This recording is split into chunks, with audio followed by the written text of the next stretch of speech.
আমি রাসেল আহমেদ আপনাদের স্বাগত জানাচ্ছি যমুনা টেলিভিশনের নিয়মিত আয়োজন ২৪ ঘন্টায় সমসাময়িক রাজনীতি নিয়ে আলোচনা করি। আজকেও সে আলোচনা করব এবং স্টুডিওতে আমাদের সাথে এরই মধ্যে দুজন অতিথি রয়েছেন, তাদের সাথে শুরুতে পরিচিত হয়ে নিচ্ছি। ডান দিক থেকে অধ্যাপক doctor Asif Mohammad Shahan, development studies বিভাগ, ঢাকা বিশ্ববিদ্যালয়, আপনাকে আলোচনায় স্বাগত। রয়েছেন অ্যাডভোকেট হুমায়রা নূর, যুগ্ম সদস্য সচিব, জাতীয় নাগরিক পার্টি, আপনাকে আলোচনায় স্বাগত। এবং আমরা আশা করছি আমাদের সাথে অনলাইনে যুক্ত রয়েছেন জনাব ফজলে হুদা বাবুল, সংসদ সদস্য, বিএনপি, আপনাকেও আলোচনায় স্বাগত। ফজলে হুদা বাবুল, নিশ্চয়ই আপনি আমাকে শুনতে পাচ্ছেন। আমরা আলোচনা করতে চাই শুরুতে একটু শিক্ষার্থীদের আলোচনা প্রসঙ্গ, শিক্ষার্থীদের যে আন্দোলন সেই প্রসঙ্গে একটু হুমায়রা নূরের কাছে শুরুতে আসতে চাই।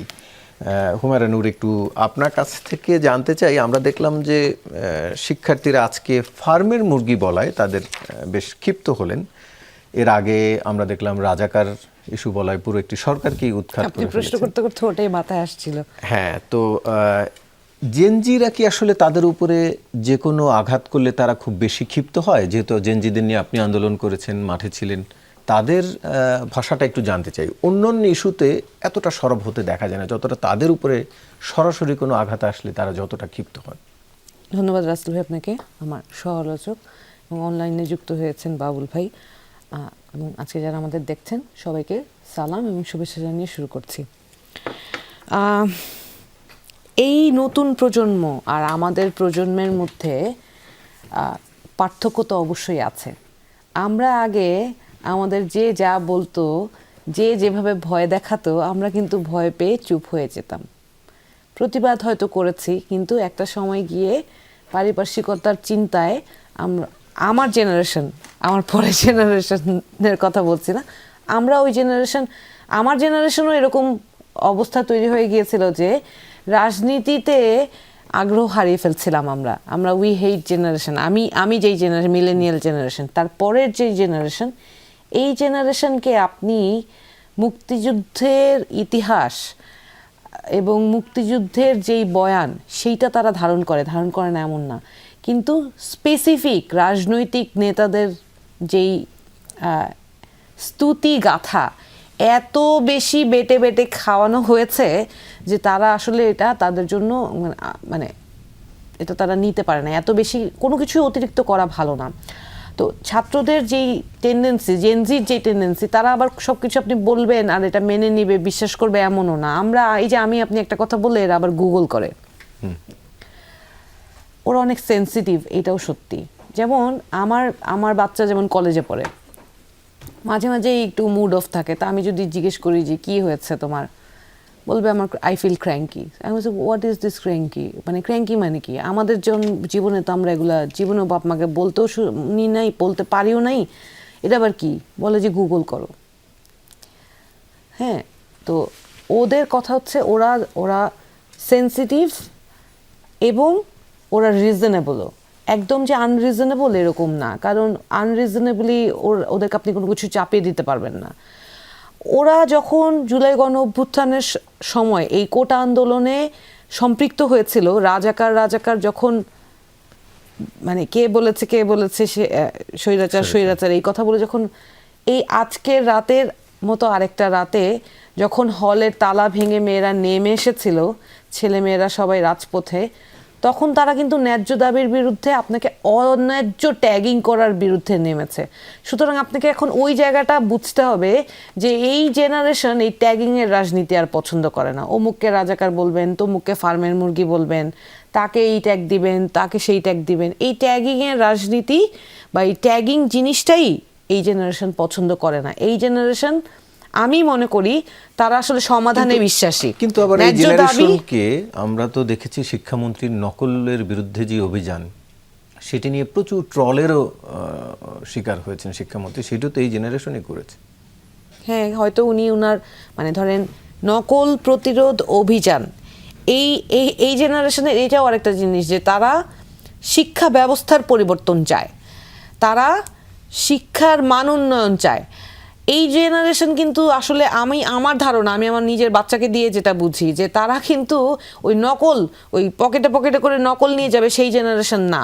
তাহলে আপনি আগের জেনারেশনের নকল করার টেন্ডেন্সি আর এই জেনারেশনের পড়াশোনার এবং শিক্ষা ব্যবস্থার কাছে চাওয়ার যে পার্থক্য, ওইটা যদি শিক্ষামন্ত্রী না বুঝেন তখন সেইটা নিয়ে তারা প্রতিবাদ তার মানে করেছে। এই তবে প্রজন্মের কোনটা নিড সেটি আসলে আপনাকে বুঝতে অ্যাড্রেস করতে পারা, হবে। অ্যাড্রেস হ্যাঁ, করাটা আপনি এইটা বলতে আমি অবশ্যই এটা উল্লেখ করতে চাই যে কিছু কিছু জায়গায় আমি যেটা অবজার্ভ করেছি যে ওদের প্রতিবাদের ভাষা কোনো কোনো জায়গায় একেবারে সুন্দর না। যেটা আমরা ম্যানার্স আমার বাচ্চাকে শেখানোর ব্যাপারে আমি যতটা কনসার্নড, সেই মানে কোথায় সেটা কাকে অবশ্য কতটুকু বিভিন্ন বলা আন্দোলনে আমরা সেটাও দেখেছি। একটা 2018 সালে সড়ক আন্দোলনও এরকম ছিল, কারো না। কারো ভাষার আপনি ব্যবহার একটা খুবই ছিল। একটা বড় আন্দোলনে একটা দুইটা শব্দ হঠাৎ করে একটা বলা আর এটাকে অভ্যাসে পরিণত করার মধ্যে দুইটা অনেক পার্থক্য আছে। আমরা একটু ফজলে হুদা বাবুল, আপনি আমাকে নিশ্চয়ই শুনতে পাচ্ছেন, আপনার কাছে একটু জানতে চাই।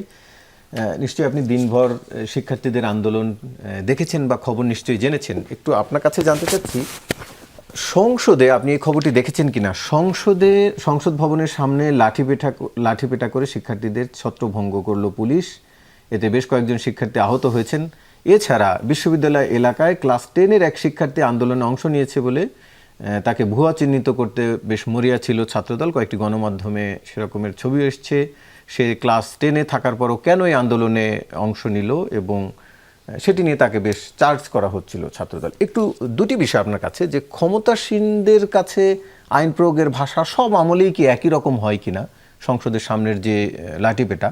আরেকটি বিষয় হচ্ছে যে ছাত্রদের সংগঠন ছাত্রদল, আমরা দেখেছি জুলাই আন্দোলন কিংবা 18-র যে সড়ক আন্দোলন, সেখানে কেবলমাত্র স্কুলের শিক্ষার্থী কিংবা পরের জুলাই আন্দোলনে শুধু চাকরি প্রত্যাশীরা অংশ নেয়নি, সমর্থন জানিয়ে অনেকেই অংশ নিয়েছে। তাহলে এবার ক্লাস 10-এর একটি শিক্ষার্থী সমর্থন জানিয়ে অংশ নিলে তাতেই বা দোষ কিসে? ছাত্রদলও কি সেই আগের মতো একই ভাষা দেখাচ্ছে কিনা?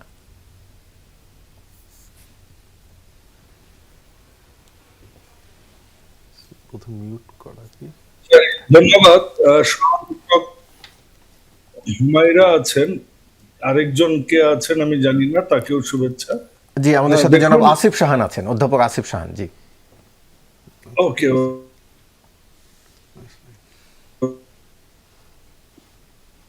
ছাত্রদেরকে আমরা বলি কোমলমতি ছাত্র। তো ছাত্ররা তারা তরুণ তরুণ এবং কাঁচা সবুজ। এরা আবেগী, পরীক্ষা চলছে, কিন্তু পাশাপাশি একটা প্রাকৃতিক দুর্যোগ, এটাও তো অস্বীকার করার কোনো কারণ নেই। চিটগঙ্গে বন্ধ করেছে, এখন সারা বাংলাদেশেও তেমন খুব ক্ষতি হতো এমন নয়, এবং সেটিও করা যেতে পারত। এবং শিক্ষামন্ত্রী মহোদয় যে কথাটা বলেছেন, উনি ব্যক্তিগতভাবে কাউকে করেছেন। এখন যে ঢুকে গেছে এবং এখান থেকে আসলে বাচ্চাদেরকে যে পড়ার টেবিলে আসা, এটা খুব জরুরি। যেমন এই যে পঞ্চম শ্রেণীর বৃত্তির পরীক্ষা হলো, রেজাল্ট দিল, বিভিন্ন এলাকায় অনেক বাচ্চারা উচ্ছ্বসিত। শিক্ষাটা গত 17 বছরে নষ্ট হয়ে গেছে, এটাকে স্ট্রিমলাইন করা খুব জরুরি। আন্দোলন করতে সংসদের সামনে তাদেরকে লাঠি, আমি এটাকে সমর্থন অবশ্যই করি না। বাচ্চাদের এভাবে করাটা আসলে ঠিক না। দ্বিতীয় যে বিষয় সেটা হচ্ছে যে শিক্ষামন্ত্রীর পদত্যাগ। দেখুন, এই শিক্ষামন্ত্রীকে নিয়ে অনেক ট্রোল হয়েছে। ছোট ছোট বাচ্চারা এটাও শিক্ষামন্ত্রীকে বলে মিলন হবে, মনে হয় মিলন কথা বলছে। এই যে জিনিসগুলো, আমাদের সমাজটা তো অনেকটাই নষ্ট হয়ে গেছে। এই জায়গাতেও আমাদের কারেকশন করবার জায়গাটা আছে। আবার কেউ কেউ বলছেন যে বাচ্চারা তো বৃষ্টিতে ভিজে যদি আন্দোলন করতে পারে তাহলে পরীক্ষা দিতে পারবে না কেন?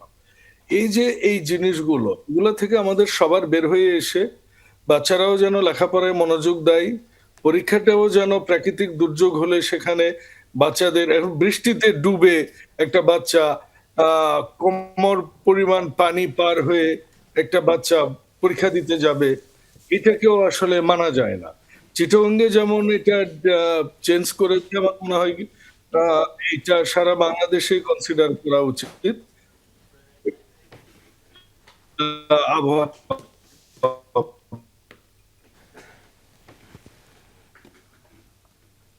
তার চেয়েও বড় বিষয় হচ্ছে পড়ালেখাটা। জি, আমরা আপনার কাছে আবারও ফিরছি। আমাদের সাথে রয়েছেন অধ্যাপক ডক্টর আসিফ মোহাম্মদ শাহান। একটু আপনার কাছ থেকে জানতে চাই, সংসদের শিক্ষামন্ত্রী দুঃখ প্রকাশ করেছেন এবং পাশাপাশি বলেছেন চলমান মৌসুমী বৃষ্টি ও বন্যার কারণে কোনো এইচএসসি পরীক্ষার্থী পরীক্ষা অংশ নিতে না পারলে তাদের জন্য পুনঃ পরীক্ষার আয়োজন করতে সরকার প্রস্তুত রয়েছে। মানে দিন শেষে এত ঘোলাটে হওয়ার পরে তারা এই সিদ্ধান্তে গেলেন। কোনো কারণে কি আসলে যারাই ক্ষমতায় যান তারা কি মানুষের কষ্ট বুঝতে একটু দেরি হয় কিনা, মানে বিলম্ব হয় কিনা? এটা হতে পারে, এটা হওয়া যে খুব অস্বাভাবিক কিছু তাই সেটা না। কারণ at the end of the day আপনি যদি দেখেন যে এই সিদ্ধান্ত যেটা, এই সিদ্ধান্তের একটা অংশ রাজনৈতিক পলিটিক্যাল একটা, আর একটা হচ্ছে কি একটা অ্যাডমিনিস্ট্রেটিভ প্রসেসের মধ্য দিয়ে সিদ্ধান্তটা হয়। সো আমি নিশ্চিত যে উনি এই যে পরীক্ষাটা হবে এরকম একটা সিদ্ধান্ত নেবার আগে অফকোর্স উনি ওনার মন্ত্রণালয়ের সচিব বা ওনাদের তিনি সাথে আজকে হচ্ছে সেটিও গিয়ে বলেছেন তাদের সাথে সংসদে। কথা বলেছেন এবং অ্যাজ এ রেজাল্ট আমি তারা যেটা- সবাই বলেছে পারবে, পরীক্ষা দিতে পারবে এরকম এবং কি হ্যাঁ, বলছে? শুধু পারবে না, আমার ধারণা তারা যে জায়গাটা থেকে এই কথাটা বলেছেন সেটা হচ্ছে যে একটা পরীক্ষা পেছালে যে পরিমাণ অ্যাডমিনিস্ট্রেটিভ হ্যাসেল তাদের ফেস করতে হবে, যে মানে আপনার তো প্রশ্নপত্র আবারও প্রণয়ন করতে হবে, আবারও হচ্ছে গিয়ে যে বিভিন্ন প্রতিষ্ঠান যেগুলো আছে সেগুলোকে ইনভলভ করতে হবে, তারা সেই হ্যাসেলটা নিতে না চেয়ে তারা এই যে ঝামেলাটা পুরো কষ্টটা তারা ঠেলে দিয়েছেন হচ্ছে শিক্ষার্থীদের হাতে। রাষ্ট্রের যে দায়িত্বটা ছিল যে একটা হিউম্যান একটা পার্সপেক্টিভ নেওয়া, একটা অ্যাডমিনিস্ট্রেটিভ প্রসেসের মধ্য দিয়ে যখন থাকে, মানে আমরা যেটাকে বলি অ্যাডমিনিস্ট্রেটিভ স্টেট, যখন একটা অ্যাডমিনিস্ট্রেটিভ স্টেটে পরিণত হয় তখন হচ্ছে গিয়ে এই মানবিক যে গুণটা বা মানবিক যে ফিলিংসটা সেটা হচ্ছে গিয়ে রাষ্ট্রের মধ্যে থাকে না। এইটা একদিকে যেমন ক্ষমতায় যাওয়ার যে প্রাইস সেটা একটা, আরেকটা যেটা বললাম যে ক্ষমতায় যেয়ে আপনি at the end of the day কতখানি ডেমোক্রেটিক প্রিন্সিপালকে ধারণ করবেন, কতখানি হচ্ছে আপনি জবাবদিহিতাকে ধারণ করবেন, আর কতখানি হচ্ছে কি আপনি আপনার অ্যাডমিনিস্ট্রেশনের উপরে নির্ভর করবেন কমপ্লিটলি সিদ্ধান্ত নেওয়ার ব্যাপারে, সেটার উপরে ডিপেন্ড করবে হচ্ছে কি আপনার মানে অবস্থানটা কোথায় কোথায় আসবে। আমি একটু আরেকটা জিনিস যেটার ব্যাপারে একটু বলতে চাই, যে জেনজি নিয়ে আমরা কথা বলছিলাম। আমার মনে হয় যেটা যে ভবিষ্যতে, কারণ এইটা একটা লার্নিং যেটা আমরা দেখেছি এর আগের জুলাই গণ অভ্যুত্থানের সময়ও, এবং আমার মনে হয় যে প্রত্যেকটা সরকারেরই কয়েকটা জিনিস হচ্ছে গিয়ে বোঝা দরকার। যে আপনি দেখেন যে এই জেনারেশনাল ভ্যালু যেইটা, আমরা তো জেনারেশনকে বিভিন্ন ভাগে ভাগ করি। আমরা একটা জেনারেশন ছিল যাদেরকে আমরা বুমার বলতাম, দেন হচ্ছে গিয়ে জেন এক্স বা ল্যাচকি কিড বলা হয়, তারপরে হচ্ছে গিয়ে জেন ওয়াই বা মিলেনিয়াল, তারপরে তো আমরা জেন জিতে আসলাম। যেটা হয় যে পুরো পৃথিবীতে এই যে জেনারেশনগুলোর উদ্ভব হয় এদের কিছু কমন ফ্যাক্টর থাকে। যখন আপনি গ্লোবালি যখন হচ্ছে কি আপনার যখন টেকনোলজিক্যাল অ্যাডভান্সমেন্ট হবে, সোশ্যাল মিডিয়ার বিস্তার হবে, সেটার একটা ইম্প্যাক্ট তো গ্লোবালি সব জায়গায় পড়ে। আর প্রত্যেকটা জায়গায় প্রত্যেকটা দেশের তো হিস্টোরিক্যাল পলিটিক্যাল একটা বাস্তবতা আছে, সেই বাস্তবতার একটা রিফ্লেকশন হচ্ছে গিয়ে সেই জেনারেশন, যে নতুন জেনারেশন আসে সেটার মধ্যে পড়ে। এখন আমাদের যে জেনজি তাদের মধ্যে আপনি কয়েকটা জিনিস দেখবেন, সোশ্যাল মিডিয়ার কারণে বা সোশ্যাল মিডিয়ার দ্রুত ব্যবহারের কারণে একটা অ্যাটেনশন স্প্যানটা খুব শর্ট, এরকম একটা জিনিস। রিয়াকশনের যেটা কথা বলা হলো সেইটা। আরেকটা যেটা ঘটেছে আমাদের এই জেনজির, আপনি যেটা বলছিলেন যে সড়ক পরিবহন আন্দোলন, পরবর্তীতে গণ অভ্যুত্থান, এতে অংশগ্রহণ, তাদের দুইটা খুব স্পেসিফিক বৈশিষ্ট্য আছে। একটা হচ্ছে তারা অথরিটিকে সম্মান করা, এই যে যেটা আমাদের মধ্যে খুব প্রকট উপায়ে ছিল, সেই জিনিসটা থেকে তারা অনেকাংশে মুক্ত। অথরিটিকে তারা দেখবে হচ্ছে অথরিটির অ্যাকশন হিসেবে, মানে একজন মন্ত্রী শুধুমাত্র মন্ত্রী বলে বা তার পজিশনের জন্য, বা একজন শিক্ষক তার শুধুমাত্র শিক্ষক বলে তার সেই পজিশনের জন্য তার প্রতি অবিডিয়েন্স দেখানোটা, তার চাইতে তার অ্যাকশনটাকে কনসিডার করাটা, এইটা এই জেনারেশনের একটা কাইন্ড অফ একটা ডিফাইনিং ক্যারেক্টারিস্টিক্স হয়ে যাচ্ছে। দ্বিতীয়ত, তাদের মধ্যে স্কেপটিসিজমটা প্রচণ্ড। স্কেপটিসিজম একটা কারণ আছে, তারা 2018-তে তখনকার যে সরকার ছিল তার উপরে নির্ভর করে দেখেছে সেই সরকার কীভাবে তাদের সাথে বিট্রে করেছে, সড়ক পরিবহন আন্দোলনের ক্ষেত্রে দেখেছে, এইভাবে তারা সবসময় অথরিটি ফিগারকে দেখেছে হচ্ছে বিট্রিয়ালের জায়গাটায়। As a result of that, মন্ত্রী যখন কোনো কথাবার্তা বলেন, মন্ত্রী যখন কোনো স্টেটমেন্ট দেন, তখন কিন্তু তারা ওই দুইটা লেন্স থেকে, এক রেসপেক্ট যেটা সেই মানে মন্ত্রী বলেছেন তাই এটাকে রেসপেক্ট করতে হবে, এরকম কোনো একটা জায়গা। আর দুই হচ্ছে স্কেপটিসিজম একটা থাকে যে ওনারা এটা করবেন কিনা।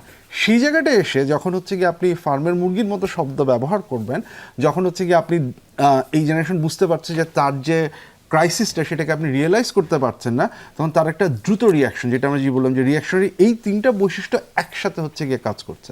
সো সরকার যে পদক্ষেপটা আজকে নিয়েছে উইচ ইজ গুড, যে এই যে অ্যাকনলেজ করা, ভুল স্বীকার করা, কিন্তু এইটা মাথায় রাখা উচিত যে এই ধরনের ঘটনা, এই যে আমি যেটা বললাম যে জেনারেশনাল ক্যারেক্টারিস্টিক্স যেটা, এইটা কিন্তু হঠাৎ করে অদৃশ্য হয়ে যাবে না, ভবিষ্যতে এটা আবার ফেরত আসবে। সো ভবিষ্যতে যখন হচ্ছে গিয়ে পলিসি মেকাররা, সরকারি সেটা যখন ডিল করবেন মানুষের সাথে, মানুষ রিলেটেড ক্রাইসিসগুলো বা পলিসিগুলো নিয়ে যখন চিন্তা করবেন, তখন এই বৈশিষ্ট্যগুলোকে মাথায় রেখে চিন্তা করতে হবে যে আমি এক্স্যাক্টলি কী স্টেটমেন্ট দিব, আমি এক্স্যাক্টলি কীভাবে ডিল করব, আমি কোন জায়গাটায় ফোকাস করব। যদি সেটা করতে তারা ভুল করেন তাহলে তার কনসিকুয়েন্স কিন্তু বারবার ফেস করতে হবে, এবং এটা একসময় বিস্ফোরণের মতো জায়গায় যাওয়াটা যে খুব অস্বাভাবিক ঘটনা সেটাও না। তার মানে কি যে জুলাই আন্দোলন, আন্দোলন না বলি অভ্যুত্থান, বা এত বড় পরিবর্তনের পরও ওই বোধোদয়টা এখন পর্যন্ত আমাদের যারা শীর্ষে রয়েছেন তাদের হয়নি? দেখুন, এইটা তো এই বোধোদয়টা আপনি হঠাৎ করে পুরোপুরি এক্সপেক্ট করতে পারেন না, কারণ এটার জন্য একই সাথে হচ্ছে কি শুধুমাত্র ক্ষমতার পরিবর্তনের বাইরেও যে স্টেট স্ট্রাকচারে যেই চেঞ্জগুলো, আমি যেটা বললাম যে আপনি যদি আপনার ডিসিশন নেওয়ার সময় আপনি কার কাছ থেকে ইনফরমেশনগুলো নিচ্ছেন, সেই ইনফরমেশনগুলো আপনি যাচাই বাছাই করছেন কিনা, যেটা বললাম যে একটা অ্যাডমিনিস্ট্রেটিভ স্টেটের উপরে যদি আপনি ডিপেন্ড করে থাকেন এবং অ্যাডমিনিস্ট্রেটিভ যেই সুবিধা বা অসুবিধা সেইটাকে বিবেচনা নিয়েই যদি আপনি ডিসিশন নেন, তাহলে কিন্তু হচ্ছে গিয়ে এই ক্রাইসিসটা আপনার হচ্ছে গিয়ে চোখে পড়বে না। জি, আমরা আলোচনায় ফিরবো আবারও, তবে তার আগে একটি বিরতি নিয়ে আসি। দর্শক সঙ্গেই থাকুন। আবারও স্বাগত, দেখছেন 24 ঘন্টা। আলোচনায় ফিরছি একটু ভিন্ন প্রসঙ্গে। অ্যাডভোকেট হুমায়রা নূর, আপনার কাছে আসতে চাই। গতকাল যেই কমিটি গঠন হলো, এক অর্থে বহুল কাঙ্ক্ষিত সংবিধান সংস্কারের উদ্দেশ্যে যে আলোচনার জন্য যে সংবিধান সংশোধনের বিশেষ কমিটি, আলোচনার প্রেক্ষিতে পরবর্তী সংশোধন করা হবে। সরকার বলছে জুলাই সনদ তারা শতভাগ মানতে চায়। যদি জুলাই সনদে ঐকমত্যের বিষয়গুলো সংবিধান সংশোধনের মাধ্যমে, এই প্রক্রিয়ার মাধ্যমে করা হয়, তাতে আসলে কোনো সমস্যা আছে কিনা আপনি দেখেন কিনা? আপনি মৌলিক ইস্যুগুলো সংশোধন কিভাবে করবেন? আপনার তো সংবিধানে বলা আছে যে সংবিধানের মৌলিক স্ট্রাকচার আপনি সংশোধন করতে পারবেন না, তাহলে আপনি সংশোধন কিভাবে করবেন? মানুষকে এই ধরনের চোখে ধুলো দেওয়ার এইসব কমিটি কেন করে? এগুলো যে মানে বলতে দুঃখ লাগে, বুঝছেন? এতগুলো হেভি ওয়েট মাথা, তাদেরকে আপনারা এই ধরনের একটা মানে I feel this is just a sham. This committee itself is a sham. Why I'm saying this is it's because you cannot amend the basic structure of this very constitution just by amending it. আপনাকে সংস্কারই করতে হবে, এবং সংস্কার করার জন্য যেই পদ্ধতি, সেই পদ্ধতি আমরা ঐকমত্য কমিশনে বলেছিলাম। আমরা কিন্তু গণপরিষদ নির্বাচন চেয়েছিলাম। তখন আমাদের বিজ্ঞ স্বরাষ্ট্রমন্ত্রী, তখন তিনি বিএনপির মুখপাত্র ছিলেন ওই ঐকমত্য কমিশনে, উনি বলেছিলেন যে না, তোমরা গণপরিষদ না, গণভোট করো, এবং গণভোটে যখন জনগণ ভোট দিবেন, গণরাই হচ্ছে সর্বোচ্চ রায়।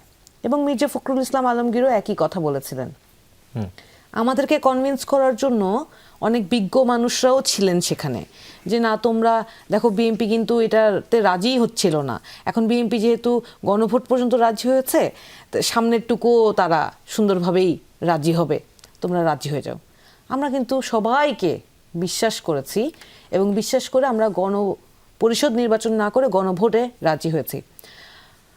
এই বাংলাদেশের মালিক কে বলেন তো রাসেল ভাই? জনগণ। বাংলাদেশের মালিক জনগণ? সত্যি নাকি? হ্যাঁ, মানে আসলে হাসবো না কাঁদবো বুঝি না, বুঝছেন? কাগজে কলমে লেখা বাংলাদেশের মালিক জনগণ। আমরা রাজনীতি করতে এসেছি জনগণের সেই ক্ষমতা জনগণের হাতে ফিরিয়ে দিতে। এই স্ট্রাকচারে যে আপনি প্রত্যেকটা জায়গায় জনগণের ক্ষমতাকে কুক্ষিগত করে সেটা রাজনীতিবিদদের হাতে তুলে দিয়েছেন, যেন রাজনীতিবিদরা ক্ষমতা কাঠামোতে বসে জনগণকে নিষ্পেষণ করতে পারে, সেই শৃঙ্খল ভাঙার জন্য আমরা রাজনীতিটা করতে এসেছি। এই যে সংবিধান 15th অ্যামেন্ডমেন্ট দিয়ে এখানে ইনক্লুড করা হয়েছে যে এই ধারা সংবিধানের, এগুলো কোনোভাবেই তুমি পরিবর্তন করতে পারবে না। এই মৌলিক সংস্কারগুলো কোনোভাবেই করা সম্ভব না সংশোধন দিয়ে। তাহলে এই সংশোধন করার যে প্রক্রিয়া, সেই একমাত্র প্রক্রিয়া হচ্ছে জনরায়।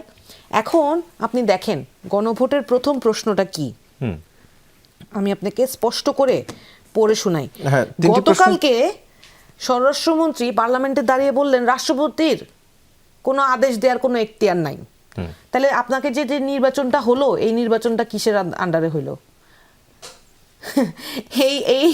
এই ত্রয়োদশ জাতীয় নির্বাচন কোন আদেশের আন্ডারে হলো?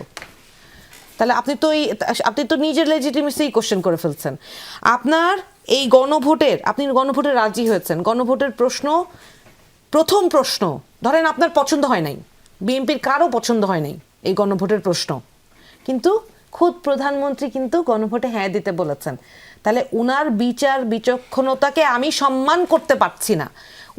উনি তো জনগণকে হ্যাঁ ভোট দেওয়ার সময় বলেন নাই যে আমার পছন্দ হয় নাই, 4টা প্রশ্ন এভাবে সেট করেছে, আপনারা আপনাদের নিজের ইচ্ছে মতো ভোট দিন। উনি হ্যাঁই দিতে বলেছেন। তাহলে উনার দলের লোকজন যারা এখন এটা নিয়ে প্রশ্ন করছে, তারা কি উনার বিচক্ষণতা, উনার সিদ্ধান্তকে প্রশ্ন করছে? এটা আমার প্রশ্ন। আপনি প্রথম প্রশ্নটা জাস্ট আমি একটা লাস্ট দেখেন, প্রথম প্রশ্নটা কি, আপনি কি জুলাই জাতীয় সনদ বাস্তবায়ন আদেশ 2025 যেটা বলছে যে রাষ্ট্রপতি জারি করতে পারে না, করেছেন, এবং জুলাই জাতীয় সনদে লিপিবদ্ধ সংবিধান সংস্কার সম্পর্কিত নিম্নলিখিত প্রস্তাব সমূহের প্রতি আপনার সম্মতি জ্ঞাপন করছেন কিনা? ওই 4টা প্রশ্নের উপরে প্রথম প্রশ্ন মানুষকে যেটা জিজ্ঞেস করা হয়েছিল, সেইখানে প্রায় 70% মানুষ হ্যাঁ ভোট দিয়েছে। যেখানে খুদ সরকার দলীয় যারা আছেন তাদের ভোটারও কিন্তু হ্যাঁ ভোট দিয়েছে। তাহলে আপনি ভোটের আগে মানুষের ভোট পাওয়ার জন্য মানুষকে যেই ব্রেইন ওয়াশ দিলেন, ভোটের পরে আপনি মানুষের কথা উল্টে গিয়ে এখন আপনি সংবিধান সংস্কার পরিষদ না করে, যেইটা আপনার ইশতেহারের 1 নম্বর দফায় লেখা আছে সংবিধান সংস্কার 31 দফার 1 দফায় লেখা আছে সংবিধান সংস্কার পরিষদ করবেন, সেইটা না করে আপনি এখন সংশোধন পরিষদ করবেন। What is this? This is just a scam. That is why I have said that this is just a scam and nothing else. আপনি মানুষকে চোখে ধুলা দিচ্ছেন, কিচ্ছু করবেন না। আপনি নিজের ছক মতো যা করতে চেয়েছিলেন তাই করবেন। এই সংবিধান আপনি সংশোধন নাম করে আরেকটা অ্যামেন্ডমেন্ট করবেন, সেটা আবার আরেকটা পার্লামেন্ট অথবা ওই যে কোর্ট যে কোনো দিন এটা বাতিল করে দিবে। এভাবেই তো দেশটা চলছে। মানুষের মুক্তি নাই তো। জি, আমরা মুক্তি আছে কিনা, ফজলুল বাবুল আপনি নিশ্চয়ই শুনতে পাচ্ছেন যেটি হুমায়ুনুর যে প্রশ্নটি তুলেছেন। এর আগে বর্তমান প্রধানমন্ত্রী তৎকালীন তিনি যখন প্রধানমন্ত্রী হওয়ার আগে এই গণভোটের পক্ষে প্রচার চালিয়েছেন, এটি তো সবাই জানেন, আপনারাও নিশ্চয়ই স্বীকার করেন। এখন এই গণভোটের মাধ্যমে যে ভোট আসলো, সেই রায়কে অসাংবিধানিক বলেছেন গতকালকে স্বরাষ্ট্রমন্ত্রী, যে সংবিধান সংস্কার পরিষদ হিসাবে শপথ নেয়ার প্রক্রিয়াটাই অসাংবিধানিক। তার মানে কি জনরায় কি এক ধরনের উপেক্ষা করা হয় না? শেষ হয়েছে আপনার প্রশ্ন? জি, আপাতত। ভাই, আপনি শীতকালে গরমকালের কথা হবে। দেখুন, মানে ওটি ক্ষমতার আসার আগের আর এটি ক্ষমতা আসার পরের, সেরকম শীতকালে গরমকালের এরকমটা নয়। বিষয় হচ্ছে যে হ্যাঁ, সেটা আমি বুঝাচ্ছি সেটা কি জিনিস। সেটা হচ্ছে আপনি 8 মাস ধরে একটা জুলাই সনদ, জুলাই সনদকে ভ্যালিডেট করবার জন্য গণভোটের কথা বিএনপি বলেছে। এখন জুলাই সনদের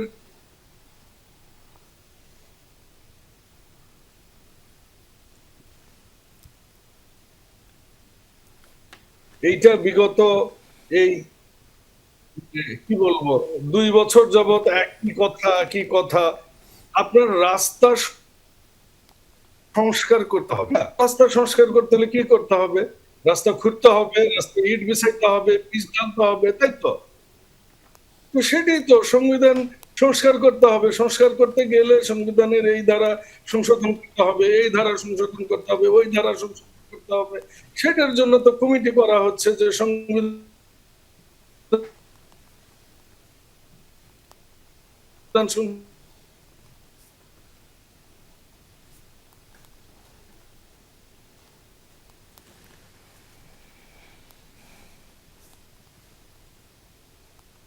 আমরা হ্যাঁ, যেটা বলতেছিলাম যে জি। পুরাতন কাসুন্দি এত ঘাটাঘাটি 4 মাস হয়নি এসেছে, যেটা আমি শুনলাম আমার সহ আলোচক বলছিলেন যে আমাদের মাননীয় প্রধানমন্ত্রী বলেছিলেন যে হ্যাঁ ভোট দিন, 70% ভোট এসেছে, 70% 51% হচ্ছে বিএনপি ভোট। জনগণ কাকে চায় এটা 12 ফেব্রুয়ারিতে পরিষ্কার হয়ে গেছে। ভারতও তাদের ক্ষমতায় এনে দেয়নি, আমেরিকাও তাদের ক্ষমতায় এনে দেয়নি। এখন বিএনপি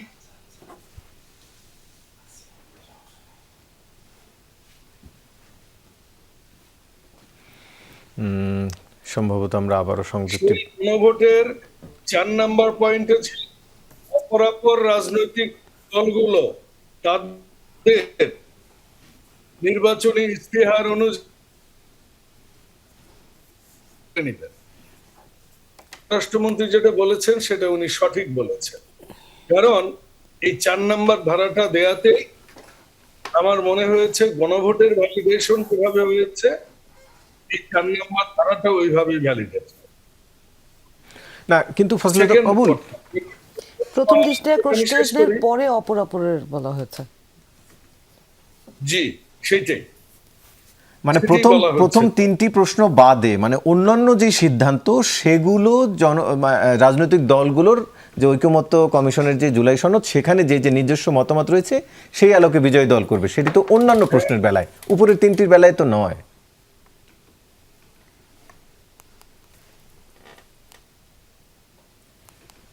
এই যে এই গণভোটটা যখন হয়েছে, গণভোটটার জন্য প্রথম এবং প্রাথমিক কাজই ছিল যে এই গণভোটটা জুলাই সনদকে ভ্যালিডেট করা হবে। এই গণভোটের উদ্দেশ্য এইটা ছিল না যে আমরা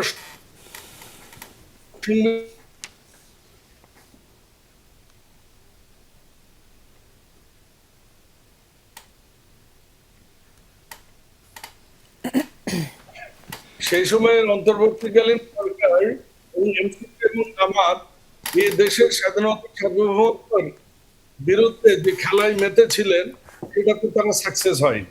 তাদের মনের বার্তা ঠিক এই জায়গাতে, অন্য কোনো জায়গায় না। জুলাই আন্দোলন হয়েছে, জুলাই আন্দোলনে আমিও একজন তো আমার পরিবারেও অনেক ভালো আছে। আমরা তো জুলাই আন্দোলনে যে দেশের মানুষ, এদেশের মানুষ আর 5 বছর পর ক্ষমতা ব্যবহার করতে পারবে, এদেশের মানুষের অর্থনৈতিক উঠে আসবে, এদেশের মানুষের শিক্ষা ব্যবস্থা ঠিক হবে, স্বাস্থ্য ব্যবস্থা ঠিক হবে, কৃষকরা তাদের ন্যায্য মূল্য পাবে। আর একটা সরকার 4 মাস আসতে কিনা আসতেই আপনারা দুনিয়ার সব বিতর্কিত জিনিস সামনে নিয়ে এসছেন, দেশ গড়ার কাজ বাদ দিয়ে আপনারা এসেছেন। সেই আপনারা যদি আন্ডার 106 আর্টিকেল না মানেন কনস্টিটিউশনে, তাহলে আপনাদের দল থেকে কেন এই সরকারের শপথ নিতে গেল রে ভাই? কেন এই রাষ্ট্রপতিকে রাখলো? কেন তারা শহীদ মিনারে যে বিপ্লবী সরকার গঠন করলো না? দেশের তখন সংবিধান থাকতো না, তখন নতুন বিপ্লবী সরকার গঠন হইতো। তারা প্রত্যেকটা স্টেজে সমস্যা করবে, আর এদেশের জনগণ এটার ভোগান্তি পড়ে প্রত্যেকবার। আর বাংলাদেশে এসে বলবে 70% ভোটারে, এই 70% ভোটের তো 51% ভোট বিএনপি। আপনারা এক সময় বললেন কি ইয়ার ছাড়া নির্বাচনেই যাবেন না, এরপর এক সময় বললেন কি ভারত আপনাদের ক্ষমতায় এনে দিবে, আবার এক সময় বললেন যে না আমেরিকার সাথে কথা হয়েছে ক্ষমতায় নিয়ে আসবে। এখন তো আপনারা জান্নাতের টিকিট পেয়েওয়াল হয়ে গেছে। কাজে এই যখন মাননীয় প্রধানমন্ত্রী বিভিন্ন ক্ষেত্রে এগিয়ে নিয়ে যাচ্ছেন, আন্তর্জাতিক ক্ষেত্রে যখন দেশের বিভিন্ন ধরনের, এই যে আমি এখন সিঙ্গাপুরে ট্রাভেলে, আমি এসেছি রিনিউয়েবল এনার্জি এবং জলবায়ু সম্মেলনে অংশগ্রহণ করতে। আমাদের দেশে যখন আমরা রিনিউয়েবল এনার্জি এবং ক্লাইমেট চেঞ্জের জন্য আমরা বাজেট রাখছি, আমরা যেখানে প্রত্যেকটা ইউনিয়নে স্বাস্থ্য সেবা পৌঁছে দেওয়ার কথা বলতেছি, প্রত্যেকটা ইউনিয়নে আমরা খেলার মাঠ, যেখানে আমরা আগে বলছি যে আমরা কর্মসংস্থানের ব্যবস্থা করব, সেই সময় এসে কথাবার্তা দেশকে অশান্ত করার ছাড়া আর অন্য কিছু নয়। না, সরকার যেহেতু এই প্রক্রিয়ায় এগিয়েছে, অর্থাৎ গতকাল একটি কমিটি গঠন হয়েছে, সে কারণে আবার নতুন করে আলোচনা এসছে। আপনার কাছে আমরা আসছি আবারও। তার আগে ডক্টর আসিফ মোহাম্মদ শাহান, একটু আপনার কাছ থেকে জানতে চাই, যেটি আসলে এখন বহুল কাঙ্ক্ষিত কমিটি বলা যায়, কমিটি হলো, কিন্তু বিরোধী দল গতকাল ওয়াকআউট করলো এবং তাদের যুক্তি, যেটি হুমায়ুনুরও বলছিলেন, সংবিধান সংশোধন। সরকারি দল বলছে সংবিধান সংশোধন হবে, সেটি বিরোধী দল বলছে, দুঃখিত, বিরোধী দল বলছে সংস্কার, সরকারি দল বলছে সংশোধনের প্রক্রিয়ায় সংস্কার করা হবে।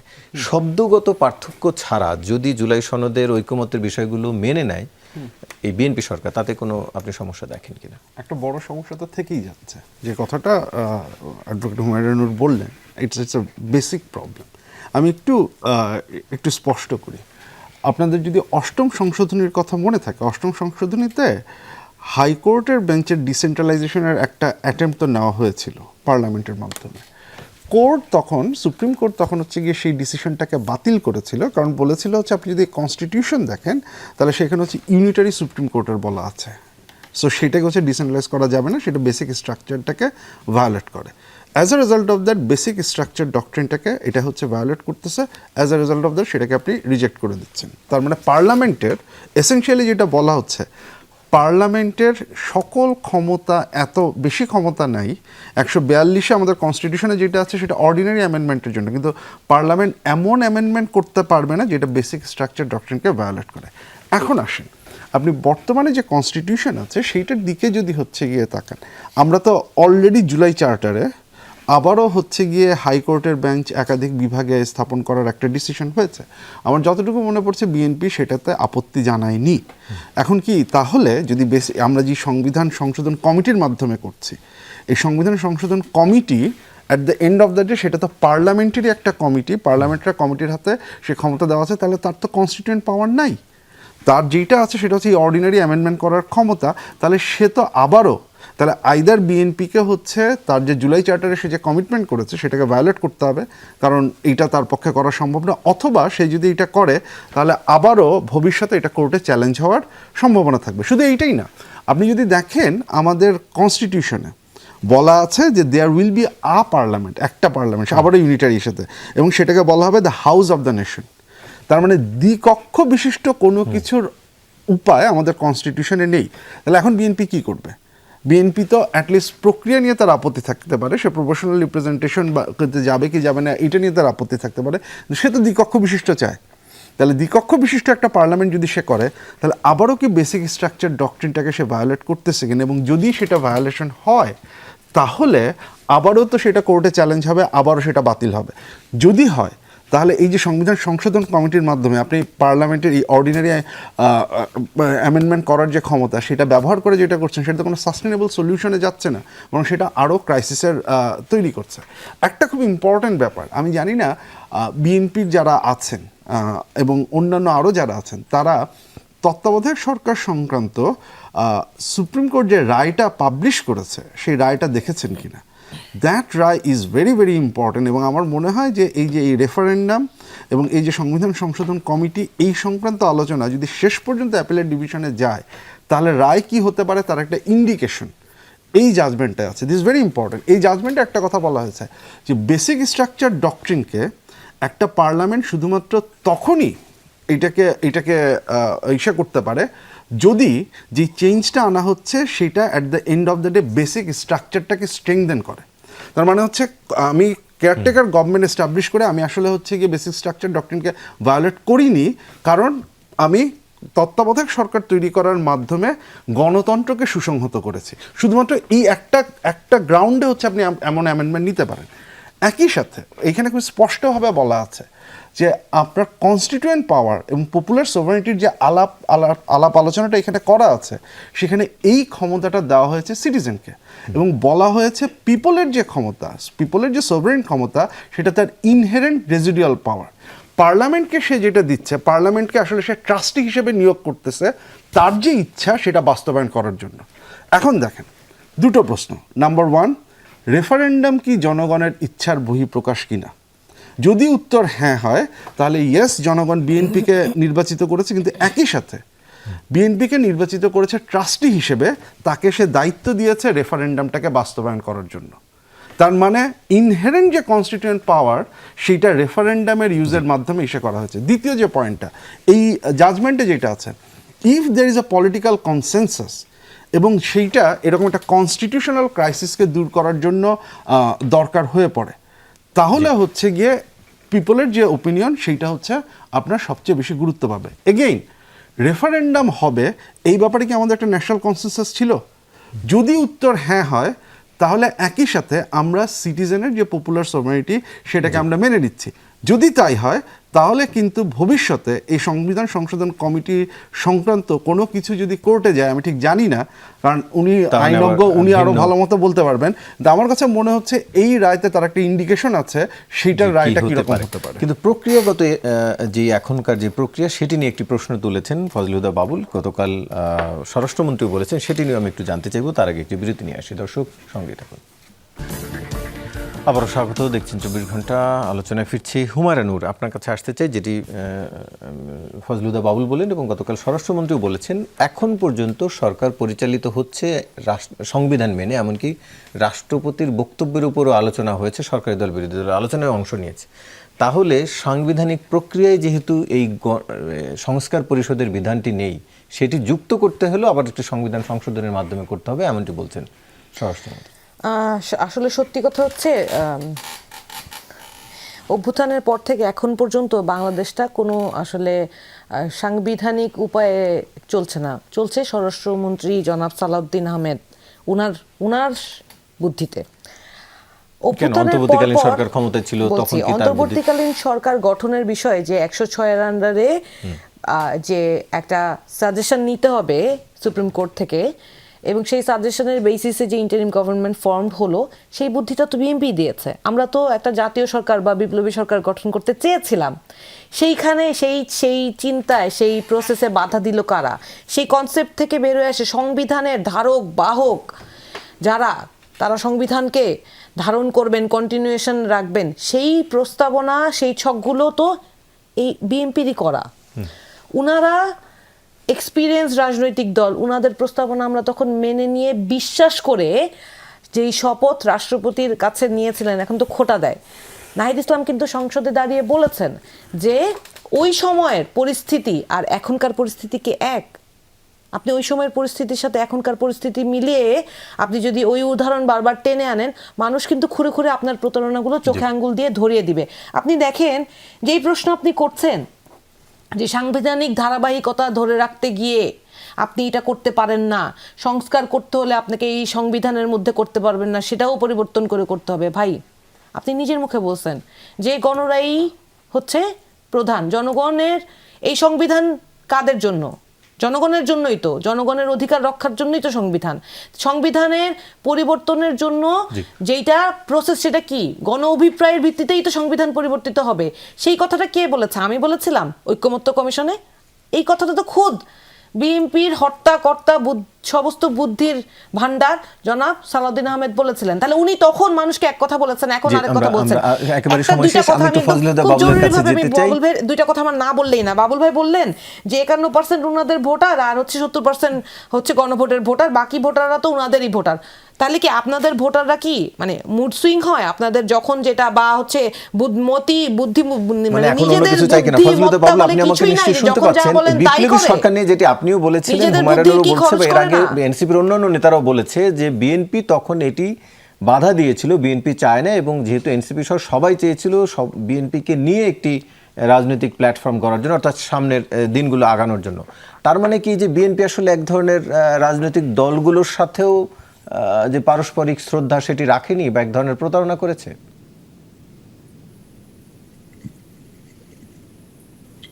স্যার আমাকে বলছেন? জি, আপনার কাছে জানতে চাচ্ছিলাম, হুমায়রা নূর বলেছে বিপ্লবী সরকারের যে প্রসঙ্গ, সেটি সেই সময় বিএনপি আপত্তি জানিয়েছিল এবং এনসিপি সহ তখন সবাই চেয়েছিল বিএনপিকে নিয়ে এগোতে। তার মানে কি বিএনপি এক ধরনের অন্যদের সাথে শ্রদ্ধাটি রাখেনি, নাকি এক ধরনের প্রতারণা করেছে, যে এক ধরনের চালাকি করেছে? যদি আরো একটু বলতে, হয়তো শুনতে একটু খারাপ শোনা যায় আসলে।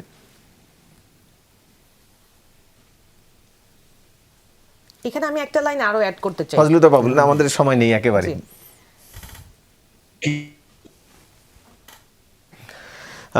সম্ভবত নেটওয়ার্কের আচ্ছা, সমস্যার লাইনটা কারণে বলতেই আমি হবে শুনতে আমার। পাইনি। নাহলে মানুষ বুঝবে না কেন তারা বিপ্লবী সরকার বা জাতীয় তার সরকার উত্তরটি তখন আমরা রাজি নেই। আমি হয়নি। একটু একেবারে সময় নিয়ে আসিফ মোহাম্মদ খান। 10 সেকেন্ডে রাজি হয়নি, কারণ তখন তাদের নামে যে মামলাগুলো ছিল এবং তাদের যে ভারপ্রাপ্ত চেয়ারপারসন উনি বাংলাদেশে ছিলেন না, সেটা প্রক্রিয়া সম্পন্ন হয় নাই, মামলা থেকে মুক্তি হয় নাই, ওগুলো মুক্তি পাওয়া এনশিওর করে তারপরে তারা নিজেদের রাস্তা যেটি তৈরি হোক, করেছে। আসিফ মোহাম্মদ খান, বাস্তবতা যাই হোক, যেহেতু সরকার একটি সাংবিধানিক কাঠামোর মধ্যে দিয়ে চলে, একটা লিখিত বিধানের মধ্যে দিয়ে চলে, তখন কে চাইলো কি চাইলো না, যেহেতু বিপ্লবী সরকার হয়নি, সাংবিধানিক কোনো একটি ধারা সুপ্রিম কোর্টের পরামর্শ নিয়ে করা হয়েছে, তার মানে এই কাগজে কলমের হিসাবটাকেই কন্টিনিউ করা হয়েছে এখন পর্যন্ত।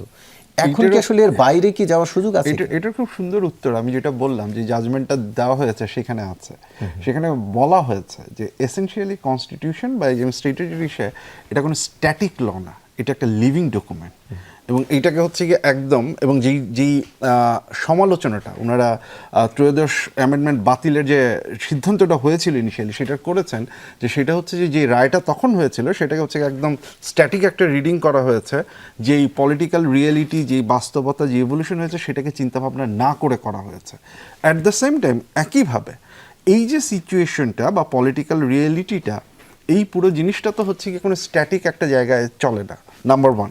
নাম্বার টু, যে কথাটা আবারও বলছি, যে আপনি যদি এগ্রি করেন পপুলার সোভারেনিটির যে কনসেপ্ট, কিন্তু আপনি তো সেই জনরায় বা মানুষের অভ্যুত্থানকে আমলে নিয়ে বিপ্লবী সরকার করেননি, আপনি একটি সাংবিধানিক প্রক্রিয়ায় এগিয়ে গেছেন, সাংবিধানিক প্রক্রিয়ার মাধ্যমে নির্বাচন করেছেন। তারপরে শুধু তো নির্বাচন হয়, একটা রেফারেন্ডামও হয়েছে, এবং সেই রেফারেন্ডামে তো হচ্ছে গিয়ে এগেইন রেফারেন্ডামটা জনমতের প্রতিফলন হিসেবে আপনি মনে করেন কিনা, এবং আপনি যদি মনে করেন, আপনি যদি এগ্রি করেন যে পলিটিক্যাল কনসেনসাস যদি থাকে যে রেফারেন্ডামে যদি হ্যাঁ হয়, তাহলে আমি সেই হ্যাঁটাকে অ্যাকসেপ্ট করব, তাহলে সেই মোমেন্টে আগে সংবিধান সংশোধন করে, আগে সেরকম একটি বিধান যুক্ত করে তারপরে সংস্কার পরিষদ গঠনের কথা। Again July charter implementation order, এইটা তার লেজিটিমেসি পেয়েছে কোথা থেকে?